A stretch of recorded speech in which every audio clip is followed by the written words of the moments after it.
Hello everyone, here we are on a Friday, the 29th of November 2019.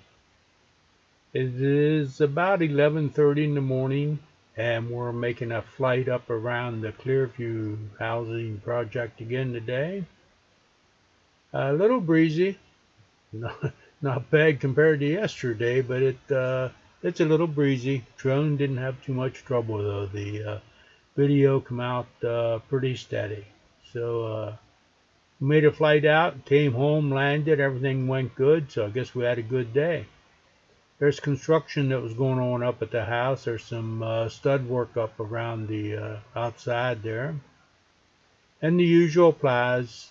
There'll be a link down in the comment section to go back and click on previous videos to see any changes. Have a good day, everyone. We'll catch you later. Goodbye.